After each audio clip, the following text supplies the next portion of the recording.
بدأنا الفيديو اللي فات سلسلة التسويق بالعمولة لموقع أمازون، وعرفنا ازاي نخلي أمازون يقبلنا كمسوقين بالعمولة، وطريقة التسجيل عملناها خطوة بخطوة، وازاي نحصل على الافيليت لينك بتاعنا. ولو لسه مشفتش الفيديو انزل تحت اتفرج عليه وتعالى هنا مستنيينك. النهارده هنكمل في سلسلة التسويق بالعمولة من الصفر بتاعتنا، وهو ازاي نعمل معرض نجمع فيه كل المنتجات اللي احنا عايزين نسوق لها. بدل ما كل مرة نحط لينك للمنتج، لا احنا هنعمل معرض عليه كل اللينكات بتاعتنا لكل المنتجات في موقع واحد بس، هنعمله بطريقه مجاني 100%. وهنسيب لكم تحت لينك جروب التليجرام عشان لو في اي حد واقف معاه اي خطوه يبعت لنا على طول. وما تنسوش تعملوا لايك للفيديو وسبسكرايب للقناه، ويلا بينا نبتدي. هنروح على موقع paycons.ai وهنسيب اللينك تحت الديسكربشن، وده اللي هنعمل عليه المعرض بتاعنا. وما تقلقوش الموقع ده مجاني 100%. هنروح ندوس على ساين اب، وبعد كده هنختار اسم المعرض بتاعنا ده. فاحنا زي ما كنا سميناه من شويه هنسميه ذا كيتشن. الاسم ده متاخد، فاحنا مثلا ممكن نقول ذا كيتشن 01 مثلا. وهندخل البيانات بتاعتنا، لو حابين نعملها عن طريق جوجل او نعملها عن طريق ندخلها احنا مانوال، دي براحتنا عادي، الخطوه دي سهله.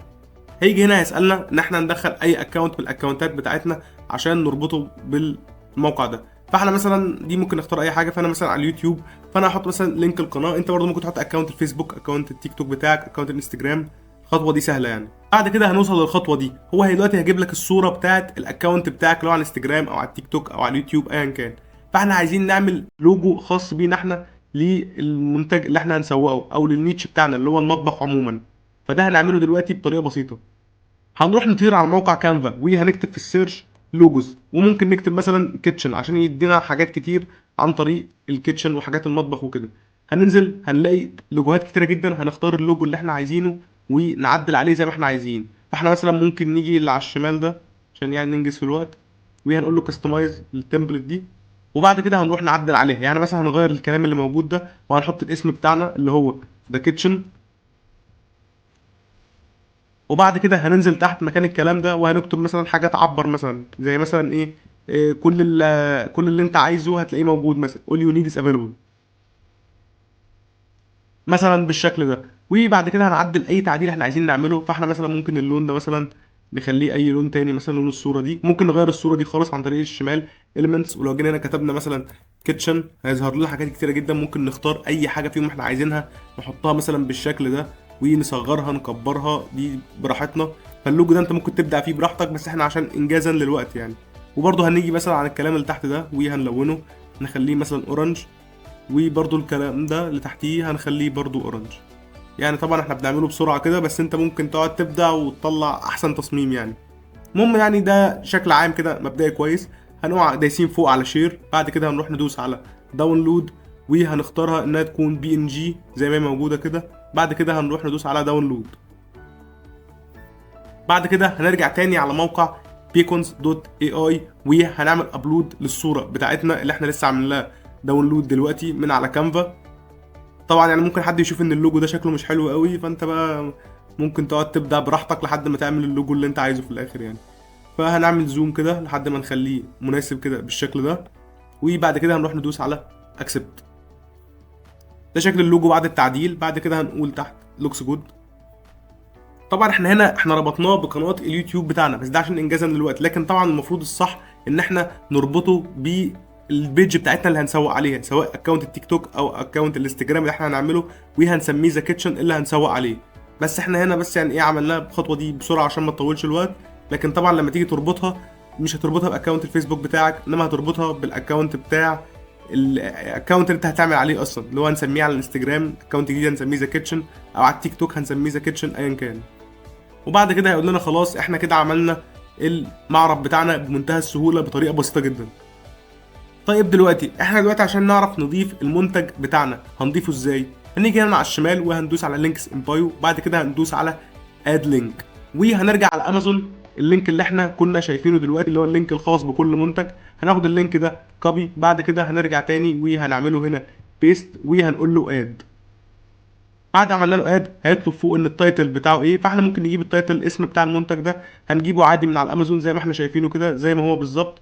هناخده ونحطه هناك، هناخده بالشكل ده كده. بعد كده هيطلب مننا ان احنا نحط له صوره عشان اللي يخش على اللينك ده يعرف ان ده المنتج بتاعنا. فاحنا هنروح على الامازون وهنختار اي صوره من الصور اللي احنا شايفينها دي. وهنقوم عامل لها دايسين كليك يمين كده ودايسين على سيف ايمج از، وبعد كده نقوم رايحين نعمل لها سيف، وبعد كده هندوس على اد دي وهنعمل ابلود للصوره اللي احنا لسه جايبينها دلوقتي من على امازون. بس ودي الطريقه المثاليه اللي نضيف بيها كل منتج احنا هنعلن عنه على الموقع ده. ولو عايز تعرف بقى اللينك بتاع الموقع اللي انت لسه عامله ده اللي هو سميناه ذا كيتشن ده، هنلاقي فوق هنا اللينك بتاعه، هندوس على شير وانت ممكن بقى تعمله تبعته لحد، هندوس هنا على كوبي، بعد كده هنيجي نخش عليه مثلا على لينك لوحده. ده لما تبعت اللينك لاي حد او تسيبه حد يدوس عليه هيظهر كده بالظبط بالشكل اللي انت شايفه ده. واول حاجه هتظهر هو موضوع بتاع مع فرشه السنان اللي احنا جايبينها اللي هي الاورال بي، لو جينا دوسنا عليها كده هيقوم ده على طول محولنا مباشر لامازون ونشتريه، وكده امازون عارف ان انت لما حد يجي يخش على اللينك ده ان انت جاي من طرفي. فلو اي حد اشترى دلوقتي انا هاخد العموله بتاعتي في ساعتها اللي هي ال 10%. ولو شكل الموقع كده في الاول مش عاجبك فانت ممكن تعدل فيه براحتك زي ما انت عايز. يعني هنيجي مثلا هنا وهنختار في اللاي اوت، هندوس هنا على لاي اوتس وهيظهر لنا ممكن تخليه بقى بالشكل ده لو عايزه الصوره تبقى بشكل كبير، او بالشكل ده او بالشكل ده، دي براحتك بقى اللي انت عايزه. هيظهر زي ما انت شايف على اليمين كده. يعني لو عملناه بالشكل ده كده وجينا دخلنا عليه تاني هندخل برضه هنلاقيه بالشكل ده، وهنلاقي اول حاجه برضه ظهرت معانا هي معجون السنان.